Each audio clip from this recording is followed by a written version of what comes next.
Please note this podcast discusses real-life crimes and may include sensitive topics such as violence, abuse, and other disturbing content. We recommend listener discretion. When the prison chaplain came to knock on her cell door to say, "Would you like to talk to me, Myra?" she said, "No, go away. I don't believe in God. I only believe in Ian." Brady had contempt for religion. They were both narcissists who thought they were better than everyone. But she starts to turn back to the Roman Catholic faith. And this seems to have got the attention of this woman, Patricia Cairns, who was a Carmelite nun who becomes a prison officer. And they fall in love. And Hindley says to Tricia Cairns in Holloway, she says, "I'm going to have to break out of prison. I'm going to have to escape."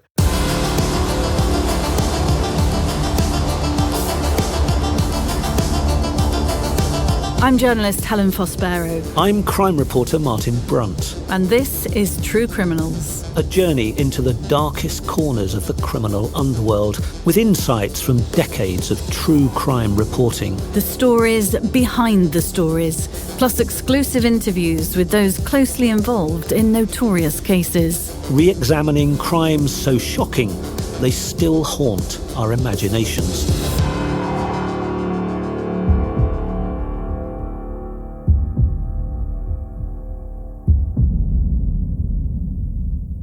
In this second episode on the Moors murders of the early 1960s and their legacy, we're exploring the enigma of one of Britain's most notorious criminals, Myra Hindley. In our last episode, we looked at how Hindley met Ian Brady and how together they embarked on a sadistic killing spree, targeting children and young people around Manchester. In this episode, we ask what happened after Hindley was convicted and locked up for life. We'll trace the controversies of her 36 years behind bars and address the debate over whether she should ever have been released. First, Martin reminds us of Myra Hindley's crimes and conviction with her partner Ian Brady. The Moors murders were a series of killings carried out by a young couple, Ian Brady and Myra Hindley, between 1963 and 65. Their method was broadly this. Hindley would lure a child into their car, and the sadistic Brady would molest and kill them, though Hindley seemed to become a more active participant in the killings, most clearly in the torture of 10-year-old Leslie Ann Downey. The victims were buried in shallow graves on Saddleworth Moor in the Peak District, near Manchester. Brady and Hindley were exposed after they tried to bring in a young accomplice, Hindley's brother-in-law. In May 1966, Myra Hindley was convicted of the murders of two children, Leslie Ann Downey and Edward Evans, and of being an accessory in the killing of a third, John Kilbride. The death penalty had just been abolished, so the only sentence available for them was life imprisonment. The judge duly gave Hindley 2 concurrent life terms, plus a 7-year fixed term for being an accessory. She was sent to Holloway in London, which at the time was Britain's main women's prison, a grim Victorian jail. The trial judge, Justice Fenton Atkinson, said the crimes were truly horrible and described Brady and Hindley as 2 sadistic killers of the utmost depravity. He recommended they spend a very long time in prison before any thought of release, though he didn't set a specific minimum term.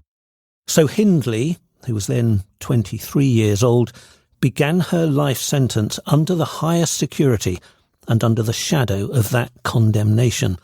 But the Myra Hindley story was far from over. In many ways, it got more complex. And I'm pleased to say we're joined by crime writer Howard Sounes to discuss Hindley's behaviour in prison, her attempts at reinventing herself, and what her case tells us about justice, gender, and public attitudes to female killers. Howard is a journalist and the author of This Woman, a 2022 biography which digs into Hindley's prison years, including her notorious prison love affair and escape plot. Howard, welcome back to True Criminals. It's always lovely to have you here. Hi, nice to speak to you again.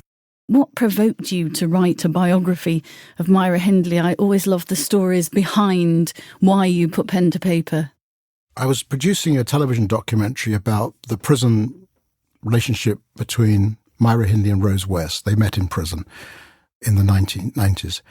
And I was researching this documentary for ITV. I was the producer, Trevor McDonald was the presenter. And I went to go and see Patricia Cairns, who was this Carmelite nun who became a prison officer at Holloway Prison, who met Myra Hindley and fell in love with her and tried to break her out of prison. And I rang her bell. This was a very neat little house near Saddleworth Moor.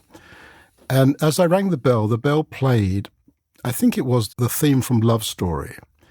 And it dawned upon me that this woman still loved Myra Hindley. And she was living near the moor. And I thought, this is a story. This is a story. And even though Patricia Cairns didn't cooperate, I then went to the National Archives and I realised that there were these very, very detailed Home Office prison files which documented the entire relationship and the prison plot and the escape, including verbatim interviews with Cairns and Hindley, where the whole story was told in their own words. And I thought, this is a book. And it was a way of exploring Myra Hindley's personality, which is very interesting and complicated, and then possibly revealing the murders. Can we go back to her early days in prison, Howard? Given the public fury at the time, I suppose public fury that never really relented, she must have been a high-risk, high-profile prisoner right from the start. How did she cope with that? Did she in those early days show any remorse for what she'd done? Well, it changed. So she was sent to Holloway. She was Category A. She was the most infamous female prisoner in the country at the time, held under high security in Holloway Prison, North London. At the start, she was unrepentant. She was still in love with Ian Brady. They wrote to each other weekly, love letters.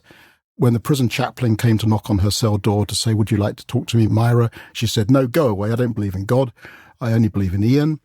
Completely hard-faced. But then as time passed, she started to change. And she then had some very high-profile visitors and supporters, Lord Longford, David Astor, latterly the owner of The Observer, and people who were often Roman Catholics. And Hindley had been brought up as a Roman Catholic. She'd eschewed religion. Brady had contempt for religion. They were both narcissists who thought they were better than everyone, and religion was for stupid people. But in prison, she suddenly has a volte-face and she starts to turn back to the Roman Catholic faith. And this, apart from the fact there's a very strong lesbian culture in women's prisons, this seems to have got the attention of this woman, Patricia Cairns, who was a Carmelite nun who becomes a prison officer, is an ardent Roman Catholic. And suddenly she sees Myra Hindley as a soul to be saved. And the debate is, was this pure manipulation or was Hindley genuine? And then this is the start of a very, very long story of Myra Hindley trying to rehabilitate herself in the public eye to win release. You mentioned Lord Longford there, the 7th Earl of Longford. He'd become quite well known for advocating for prisoner rehabilitation, and he became quite involved in Hindley's case, didn't he? Yeah, so Lord Longford, who was the sort of dotty earl, an aristocrat, Roman Catholic, a member of the House of Lords. He'd had many significant jobs in government over the years. He was a very famous man, the father of Lady Antonia Fraser, who married Harold Pinter, etc., etc. He loved public attention. He loved the public eye. He loved being in the papers, although he loved moaning about the press. And he loved a high-profile cause. And for some reason, he took up the cause of Myra Hindley because his argument was that even Myra Hindley is capable of redemption. And in the eyes of God, we should be able to forgive any sinner, including Myra Hindley. And look, she is now asking for forgiveness. She regrets her past. It was all Ian Brady. She's rehabilitated. She's atoned for her sins. She was dominated by Brady. And this becomes his life's work. And it goes on for decades. He suffered an awful lot of brickbats, didn't he? Yeah. Public condemnation for his interest in Myra Hindley. But he first visited her in the late 60s and then was a regular visitor for decades. But he did, at some point, paint a very attractive picture of her.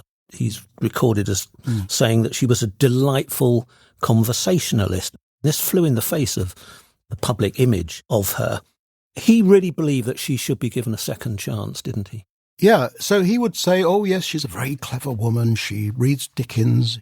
She's not this peroxide blonde harridan the tabloid press portrays. She's this very intelligent, sensitive woman who reads serious books and reads my books, indeed. He was very vain, Lord Longford. He used to write terrible books, and he would send his terrible books to Hindley, and she would say, oh, yes, Frank. His first name was Frank. She would say, Frank, I've read your book. It's very, very good. And he was very flattered by this. But he wasn't alone. David Astor, who a member of the Astor family, one of the richest families in the country, owner of The Observer, editor of The Observer, was another. And he was the one who bankrolled a very professional PR campaign. Other people involved were the Reverend Peter Timms, who was a prominent Methodist governor of Maidstone Prison at one stage. And there were several people of that ilk who were upper middle class or aristocratic, religious people who saw Myra as a cause. And Myra was a very intelligent, extremely intelligent, quick-witted, able woman who could chat with an earl as well as she could chat with a murderer, a maniac like Ian Brady.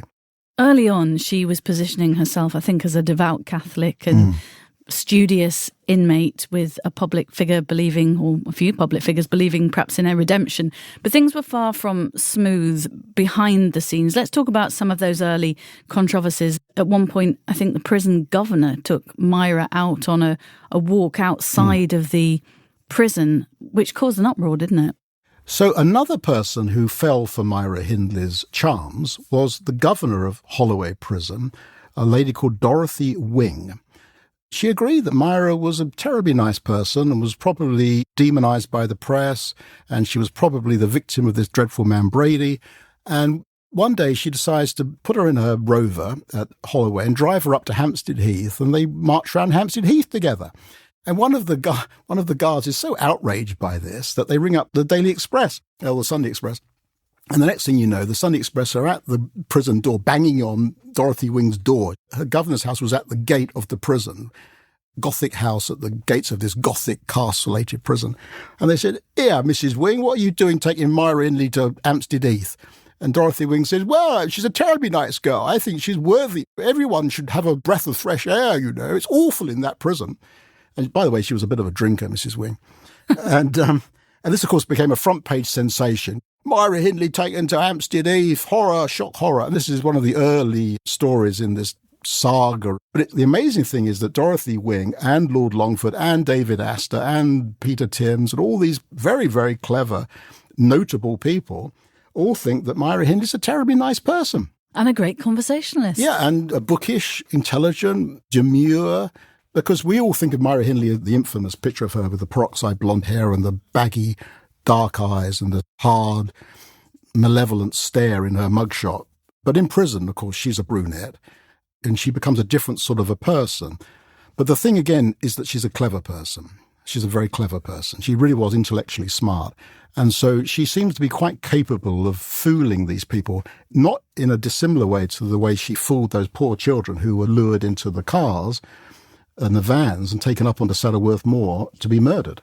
That's exactly what struck me then, the way that her softness and gentleness had given children, made them feel confident to get in the car, not knowing obviously that Ian Brady was in there and what fate was to become them. Yeah. The papers demonised her, presumably because they knew that that's what their readers felt about her. And you talk about the prison governor taking her out for a walk, even perhaps a picnic on Hampstead Heath, although that might have just been something the paper concocted. Maybe, yeah. From a simple walk in the fresh air. Yeah.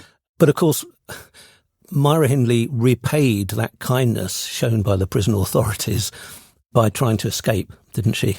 So this amazing story develops whereby this woman, Patricia Cairns, who becomes infatuated with Hindley, they play ping pong together. There's a ping pong tournament on the wing, governors against inmates.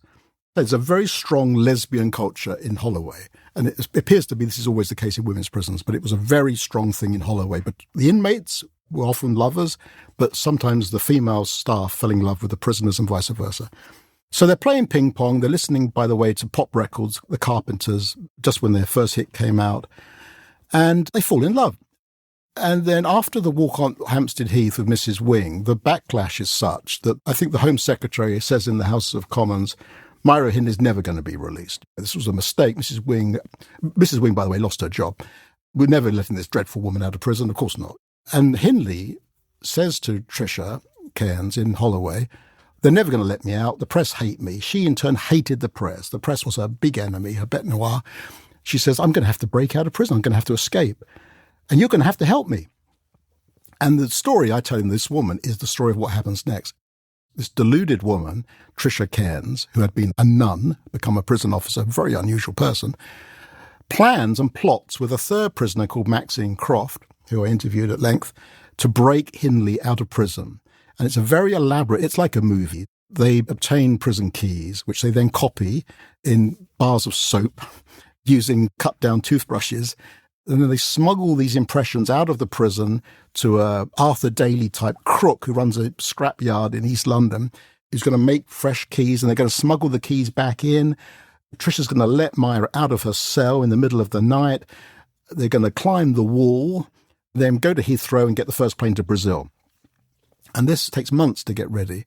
And photographs are taken for Hindley's passport. And there's some famous photographs of Myra Hindley posing in her cell, looking coquettish, with a suede miniskirt on. These were taken for the passport at the time. And this is the story I tell in the book, because the prison becomes aware of this. Something's going on. And Mrs. Wing, in fact, gets a hint that something's going on. She starts to question Tricia and Hindley, who deny it all. They say, no, nothing's going on. But many of the staff know something's going on. Tricia's got a girlfriend who gets very jealous. And then the guy they send the impressions of the keys to, he's a police informant. He tips off the police. So suddenly Scotland Yard's investigating. So this is a story that is revealed, and essentially they're arrested. Hindley and Tricia Cairns and Maxine Croft are arrested. And it's a probably often forgotten fact that Myra Hindley, years after the Moors murders, was up in the Old Bailey with Maxine Croft and Tricia Cairns, and they were all convicted of conspiracy to break Hindley out of Holloway Prison. You know, I can't help imagining Myra Hindley walking down a street in Brazil and coming across Ronnie Biggs, the great train robber fugitive who famously lived as a fugitive in Brazil for so many years around that time. But they were caught. Did it ever stand a chance of getting off the ground, that plot?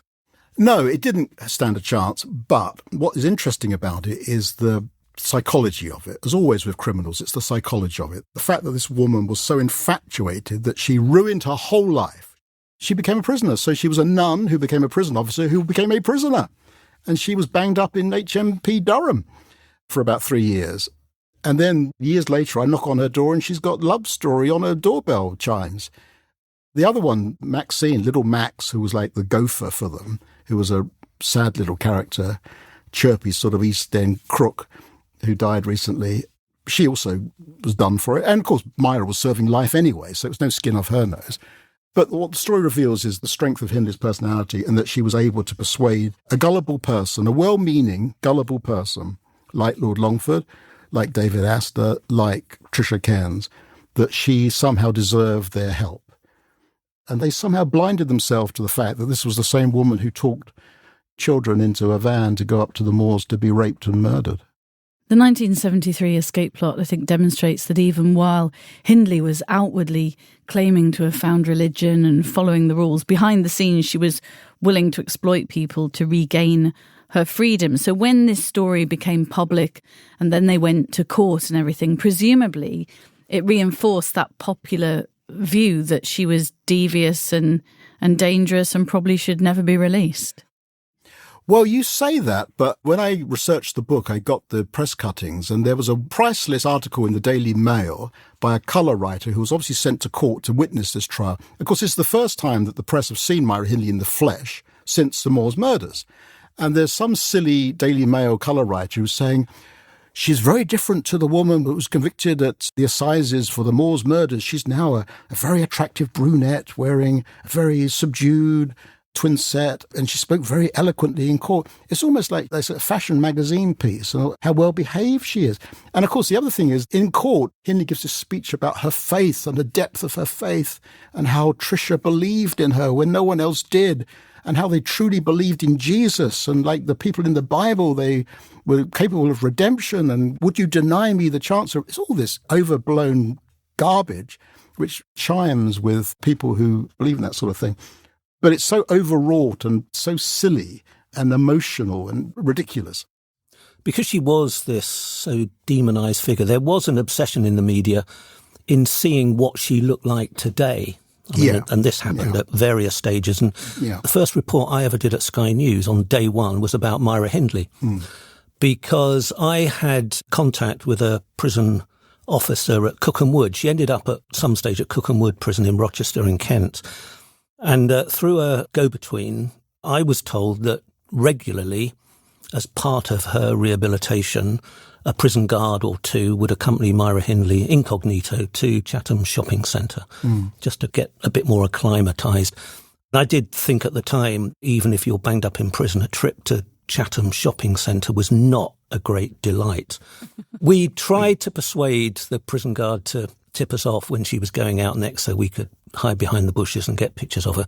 That never happened. But what we did, and this was my first report on Sky News' first bulletin, was to sit down with the prison guard, and he described what Myra Hindley looked like today. And the point was, and this really was an ongoing media obsession, contrasting her as the middle-aged woman, as you say, in a twin set and not quite pearls, comparing it with that iconic photograph of her as an 18, 19-year-old peroxide blonde and that very demonised figure from that photo. Yeah. So by her relentless attempts to rehabilitate herself, she kept herself in the public eye, didn't she? She remained a huge figure in the media all her life. She resented that, and yet she seemed to do everything possible to keep herself in the public eye. And she confessed, and she said, yeah, it was all Ian, but this is a parallel to the West case. Very similar cases in many respects. Younger woman, older man. The man appears to be the dominant, violent maniac. Brady was insane. He was schizophrenic. The woman, nonetheless, forms this very strong attachment to him, is participant in these gruesome sex murders. In Rose West's case, she never admits to it.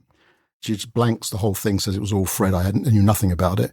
But in Hindley's case, a more agile mind, she sees there might be some mileage in saying, yes, I was taken in by Ian.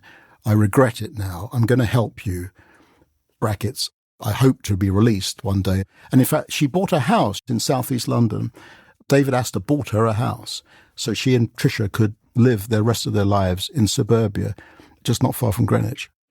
And later, she did make a bid for parole, didn't she? She clearly wanted out, and it became a political hot potato for a succession of Home Secretaries. Well, she wasn't given a fixed term or a minimum sentence as people are now. But the judge, I think, did say that he expected her to stay in prison for a very long time. Yeah. And that was open to interpretation. So she made strenuous attempts to win release, saying that she regretted what had happened, she'd served long enough. And with the help of Astor, Longford, lawyers, they hired lawyers, they had the best possible advice. She wrote these long, detailed letters, but every time it was a political issue, the Home Secretary always said, no, we can't let this woman out, it's too much. But there is a debate about whether she should have been released. She kept asking for parole, and she became a political football. Any Home Secretary who showed any kind of leniency to this demonised figure, well, that wouldn't have been good for him or her. But even Margaret Thatcher, when she was Prime Minister, had her view of how long Myra Hindley should stay in prison. Yes. I remember when I was going through the Home Office papers at Kew, there's a note from Downing Street where Mrs. Thatcher is going to be asked about this at Prime Minister's Questions, and she certainly takes the view that, no, she can never get out, and that would be an impossible political situation. So it goes to the highest level. And of course, the thing is, we use this word, she would use the word demonise. Hindley and her supporters would say she was demonised. But let us not forget, the thing that always outraged the public, outraged the jury, outraged the media on behalf of the public was this terrifying evidence of the tape of the murder of Leslie Ann Downey, where the poor girl was tortured at Christmas and murdered by Brady and Hindley, and Hindley's in the room. Hindley's in the room, which is on the tape. And Brady, stupid man that he was, left this tape in a left luggage office in Manchester train station, and the police found it. And so there's incontrovertible evidence that she was at the scene in the murders.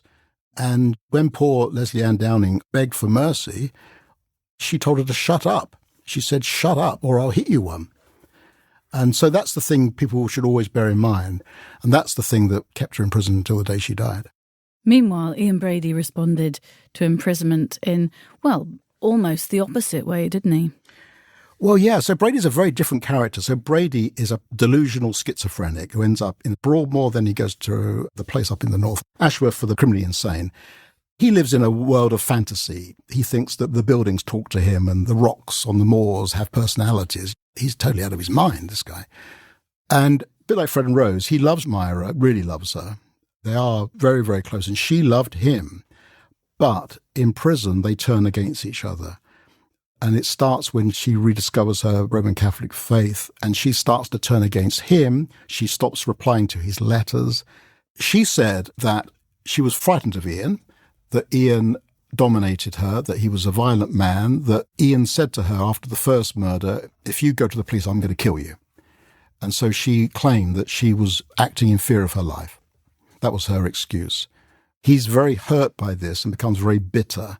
And in his latter life, he never misses a chance to say that she was right there with him all the time, beside him, when the murders took place.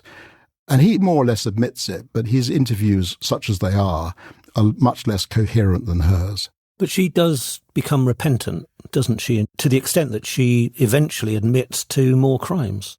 The really remarkable thing about Hindley is that in the 80s, when we were young reporters, she decides to confess. And the police go to visit her in Cookham Wood, and for Machiavellian reasons, I suggest, she says, yes, I was involved. We did kill those children, and I'm going to show you where the ones you haven't found are. And she confessed it all to Greater Manchester Police, to Peter Topping, if you remember. And there was this huge story in about 1988. I remember sitting outside Cookham Wood in a car all night when they flew her by helicopter back to the moors. She admits to taking the victims to the moors. She claims that she was never at the scene when Brady killed them, although the evidence of the Leslie Ann Downey tape is that she was. And she says, look, I'll show you where I think Ian buried the bodies. She always says that she was waiting in the car while Ian was on the moors. Brady said she was right with me when I slit their throats. But with her help, they did find Pauline Reed's remains. Were they both taken to Saddleworth Moor at some point, Howard? Yeah, they were separately, yeah. Separately, but presumably under heavy guard. Oh, yeah, it was a huge media circus at the time. It was winter, there were helicopters, it was on the news, there were these live pictures of the moors covered in snow and the big team of police escorting Brady, who had dark glasses on, even in the winter, escorting him stumbling over the moors. For this book, I went back to the moors and walked the terrain myself. It's a very, very arduous place to walk, very bumpy and very bare, strange place, difficult place to walk around. And Hindley went twice, actually. She went once undercover without the press knowing, and she went once with the whole media circus.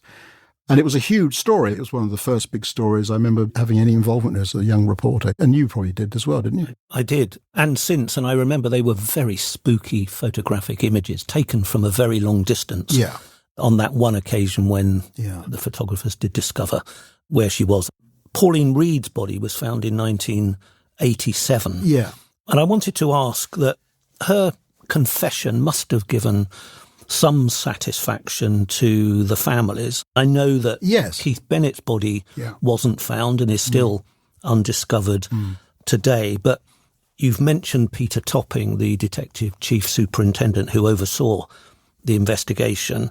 He always felt that Hindley was performing rather than coming completely clean, didn't he? Yeah, well, I think he and his deputy took the view that she was as helpful as she could be, but she always distanced herself. She was always, as they say, in the other room or in the car or over the other side of the hill. But they did give her credit for actually helping them find Pauline. They wouldn't have found Pauline without her, to be truthful. And so Peter Topping, of course, who's a famous figure in his day, he wrote a book about all of this. And he got into a great deal of trouble because he wasn't allowed to write this book. And the book was pulped and he lost his job and he ended his police career in disgrace. He died not long ago. You say the book was pulped. I was looking on Amazon today.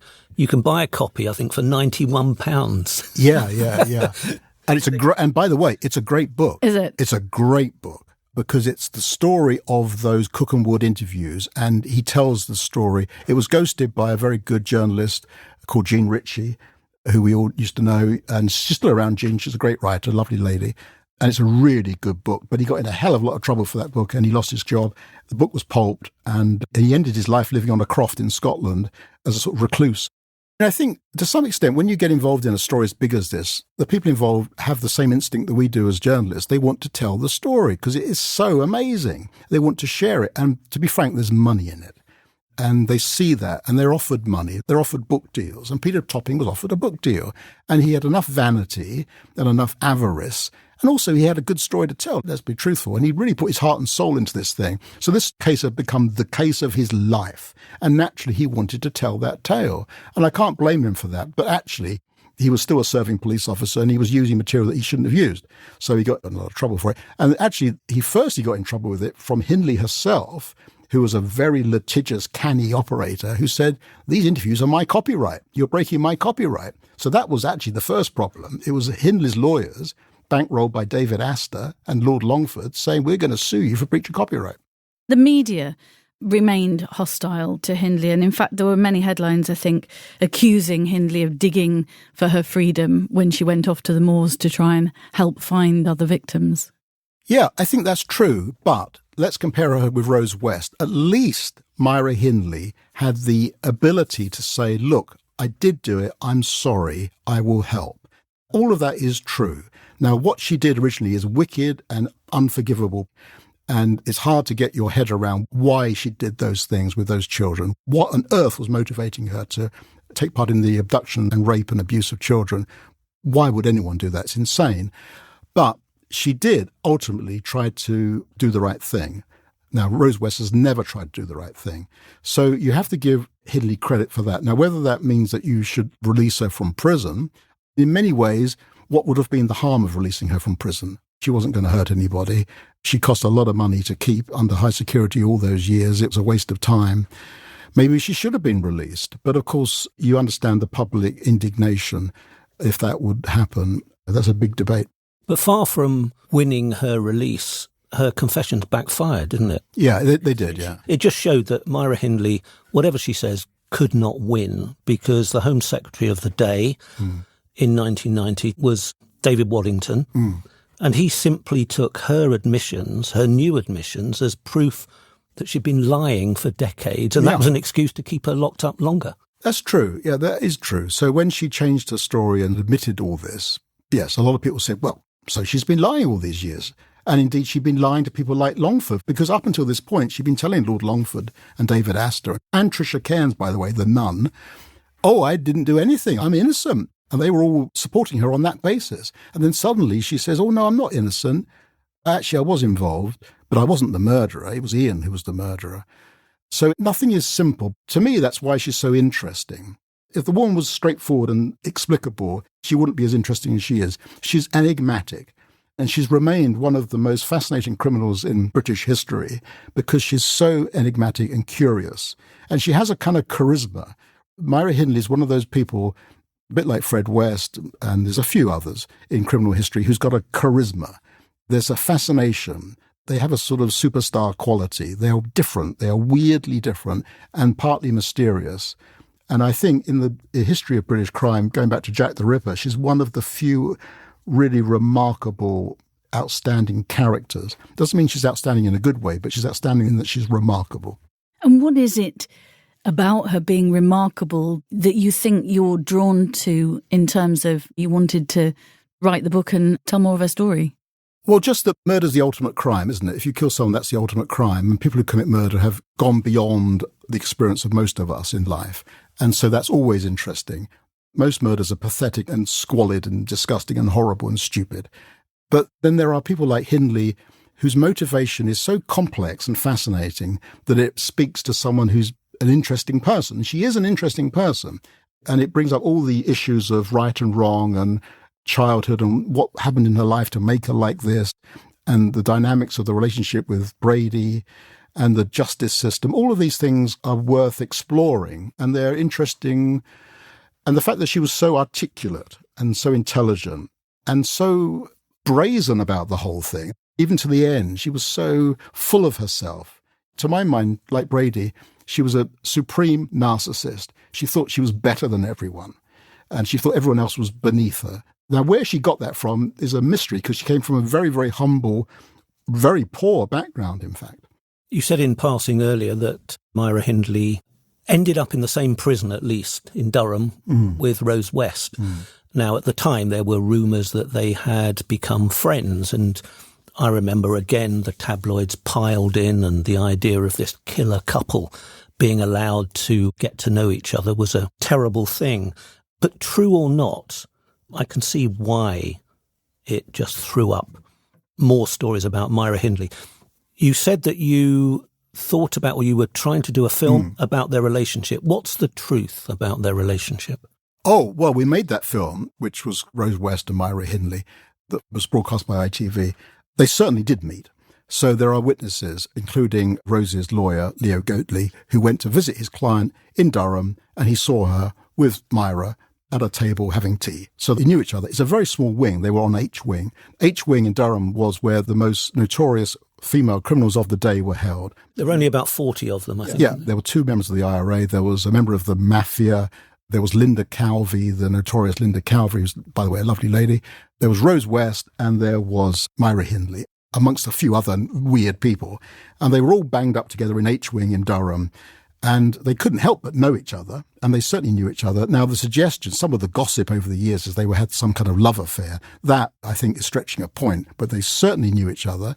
Over the years, the story has been revisited many, many times. When Hindley was alive, she was indignant, wrote letters to the Press Council denouncing the Daily Mirror for saying that she would demean herself by consorting with a woman like Rose West.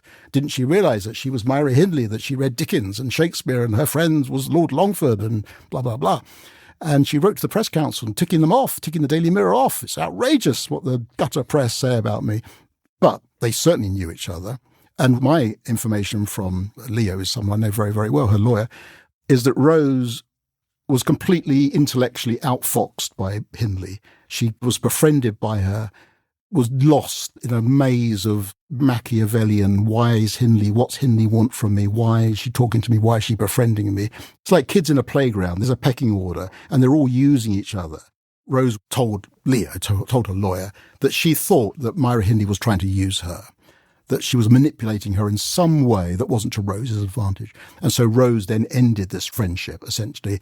Then they were like 2 dogs in a park who don't look at each other.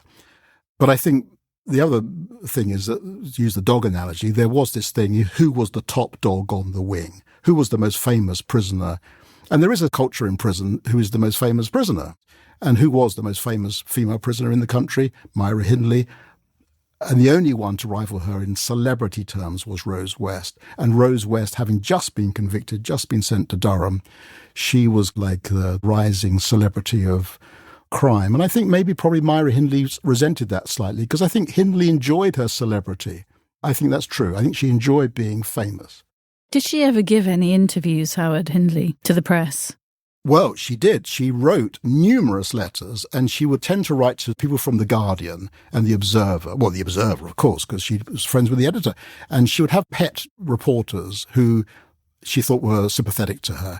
And she would write very long, and I've got many of them at home, in this meticulous handwriting. And she wrote beautiful letters, but they're also slightly mad because she has this tiny, tiny handwriting. And they're very, very, very long, these letters, because she's got nothing else to do. And they're very self-righteous. It's all about how I'm a misunderstood woman and the press are always being terribly rude about me, and I'm very nice and I like music, and I was listening to Radio 4 the other day, and did you hear Melvin Bragg talking about such and such? It's all this kind of stuff. And so she would do that. And so a lot of those letters got into the press over the years. They were printed. And I think she wrote a long essay for The Guardian. Actually, she wrote a famous essay for The Guardian, which they printed verbatim, which was basically a justification of why she should be allowed out.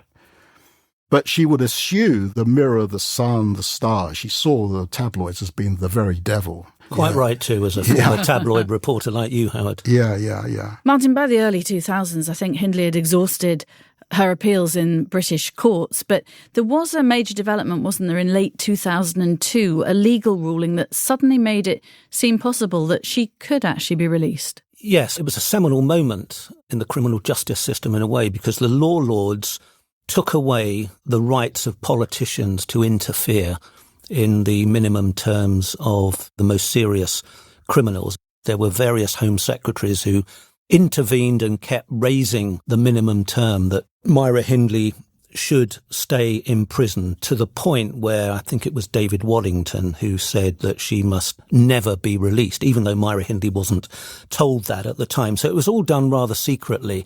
The law lords in 2002 decided that the minimum sentence for serious criminals should be set by judges.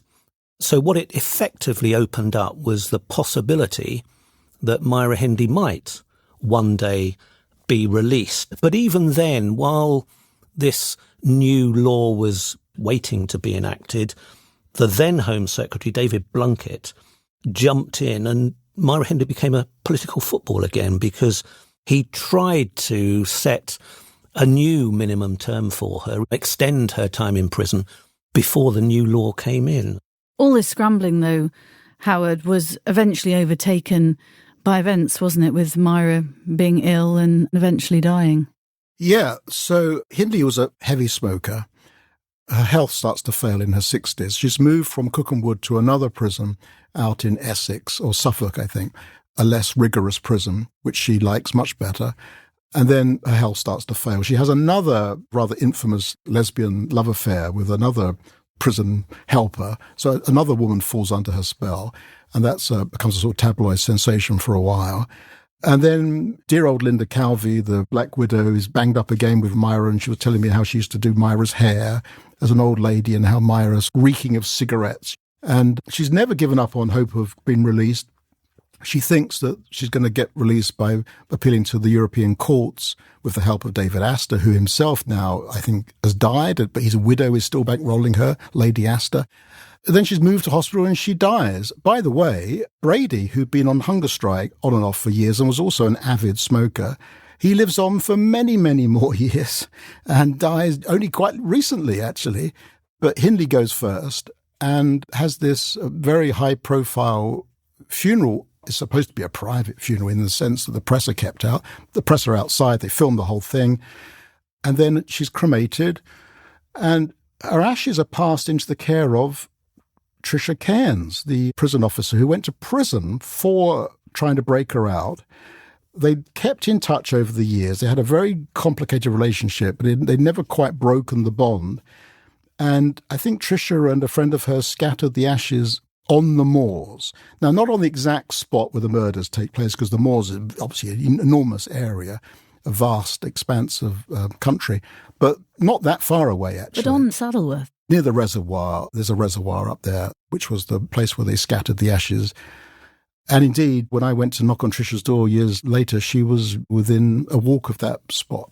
And even in death, there was more controversy because a lot of people objected to the idea that Myra Hindley's ashes should be scattered so close to the remains of her victims. Yeah. And of course, the story's never died because Keith Bennett has never been found. And to this day, there are people trying to find Keith Bennett.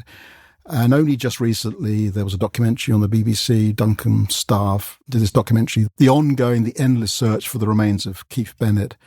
And the fact that his grave has never been found has kept this story going.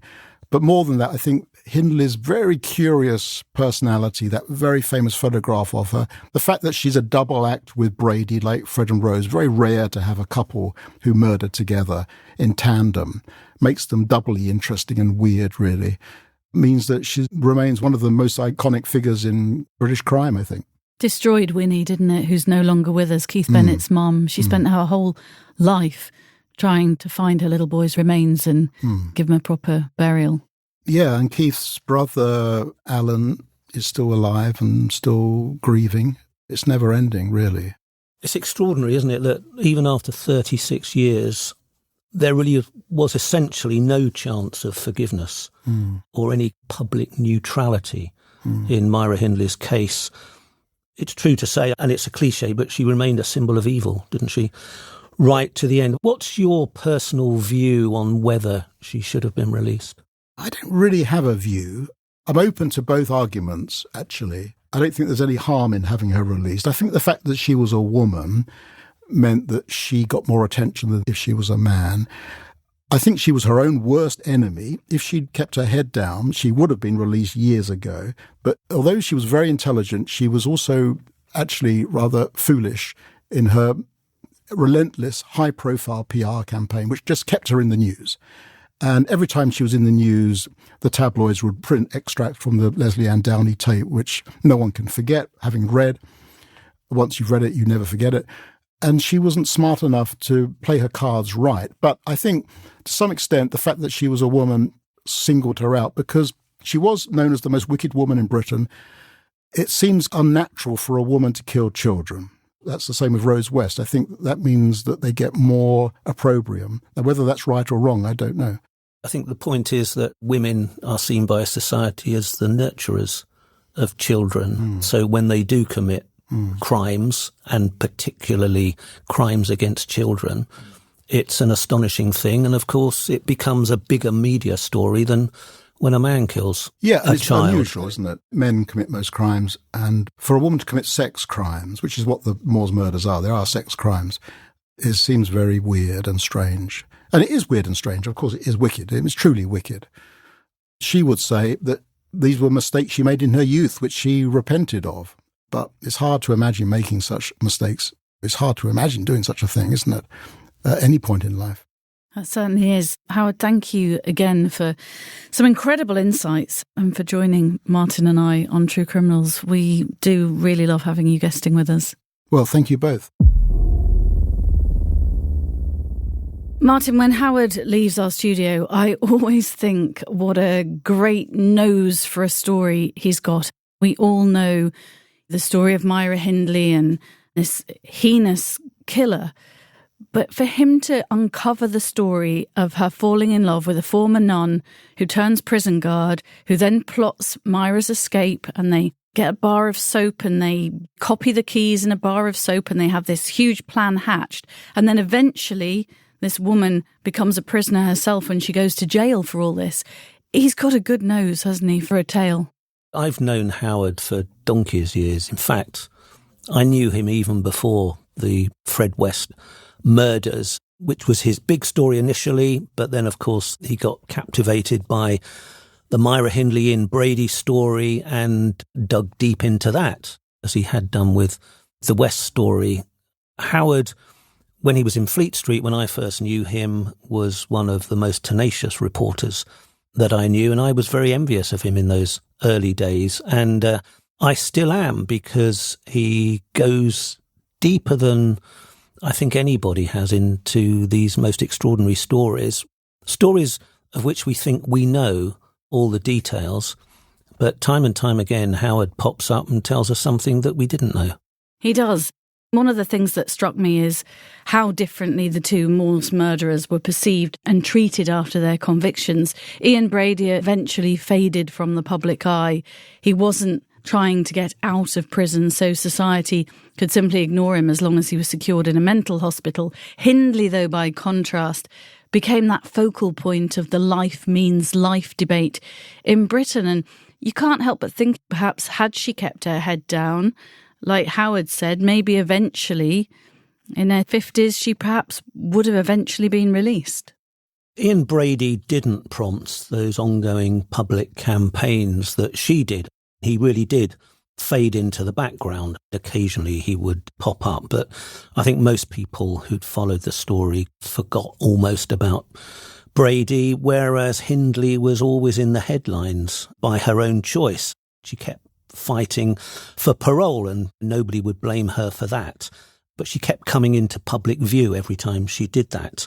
And of course, inevitably, a wave of anger, public outrage would follow, and inevitably the press coverage would include the publication of that iconic image of the evil peroxide blonde that was the first image anybody ever saw of Myra Hindley. Would she ever have been released if she hadn't died? I don't think any Home Secretary would have been brave enough to let her be freed at a time when Home Secretaries had that power. It would have been career suicide, not just for the Home Secretary, but perhaps for the party that the Home Secretary represented at the time. Her continued imprisonment was dictated less by dispassionate legal assessment and more by public outrage, and certainly by politics, and she did become a political football. There was one Guardian obituary that said that Britain's longest-serving woman prisoner was in effect a political detainee, that prejudice had become her jailer. That's a wonderful phrase, and I think it's a strong statement, but I think there's a lot of truth in it. The normal criteria for parole is good behaviour in prison, a low risk to society, and some evidence of rehabilitation and acknowledgement of your crimes. They were all arguably met to some degree in Hindley's case, yet I think she was never going to be released because she was such anathema to the public.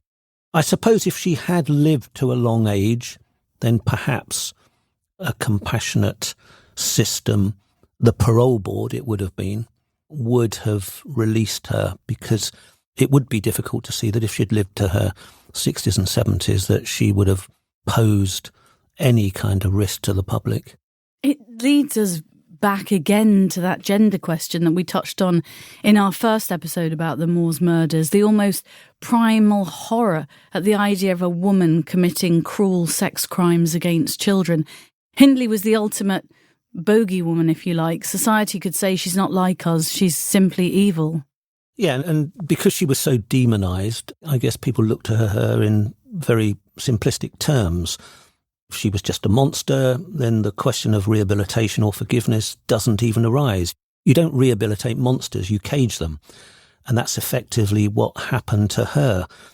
The criminal justice system, which in principle offers even murderers a chance at rehabilitation and eventually parole, kind of hit a wall in her case. She just became the example where the system, influenced by public opinion, perhaps that's right that public opinion should have a role, it drew a line. Certain offenders will never be released, no matter what. In the decades since, Britain has embraced the notion of a whole life tariff for the worst crimes, meaning that no parole is offered ever. Justice in those instances is seen purely as punishment and permanent removal from society. No hint of rehabilitation. She wasn't given a whole life sentence in 1966. The judge simply said, and he didn't even say it to her, he made it clear privately that he expected her to live a very long time in prison. But even the sentencing judge, I suppose, hadn't ruled out the possibility of her being released one day. But of course, politicians took over, and in effect, she was the first and most prominent to get the designation of a whole life tariff. It is interesting, I think, Martin, to compare her case to that of Mary Bell, another infamous 1960s British female killer, though a very different case. Mary Bell was a child who killed toddlers. She served 12 years and was released with a new identity in 1980. Over time, the public more or less moved on from her case, I think helped by her anonymity. But with Hindley, who was an adult who murdered children, there was no moving on. The depth of outrage never really faded. Even 30 years later, people were still protesting the idea of her freedom, weren't they? Yes. Some argue that no matter the crime, a person should have some hope if they are ever truly to reform. Otherwise, what's the point of rehabilitation programs? People get sent to prison for punishment and rehabilitation. It's a mix. Lord Longford, who championed her cause for eventual freedom, and others made that argument that if someone like Hindley, who apparently did everything asked of her in prison, still couldn't be released, then the whole idea of rehabilitation was a sham. On the other hand, the majority felt that justice for Hindley and her victims meant she should die in prison, full stop. As difficult as the story is, it forces us to confront the question, what is prison for? I suppose Hindley's legacy is that of a national villain, a cautionary tale, and also controversy over the role of politicians and public opinion in justice. Yeah, I think there's an argument for public opinion having a role. I can't think quite what that role should be or whether it should ever be written up in statutes. The Myra Hindley case shows why politicians shouldn't get involved in determining the sentence that people should follow. Much better left to judges.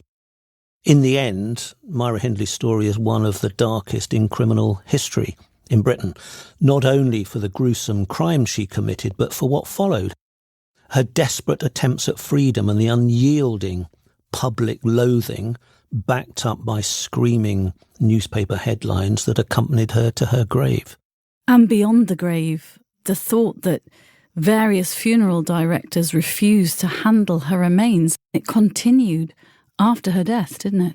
It did. And the idea, when it was discovered that Patricia Cairns, Myra Hindley's long-time friend, the nun who became a prison warder and then a prisoner herself, had taken Myra Hindley's ashes and scattered them on the moors just a few miles from Saddleworth, where Hindley and Brady had buried the bodies of their victims and where the remains, it's thought, of the outstanding victim, Keith Bennett, are still to be discovered. There was more public outrage.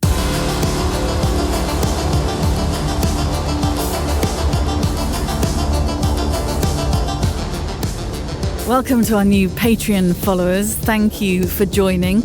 Just to remind listeners, if you want to hear the episodes ad-free, you can. Head over to patreon.com/True Criminals. Stay with us for 3 months at Patreon and we'll send you a free True Criminals mug.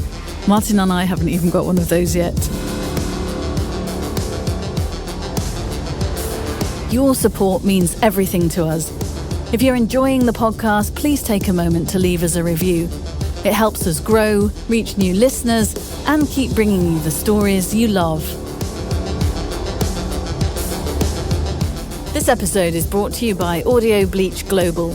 Our producer is Russell Barnes, with audio production by Andrew Chappell. The original score was composed by Chap Mannequin, artwork by Bleached, executive produced by Lee Mann.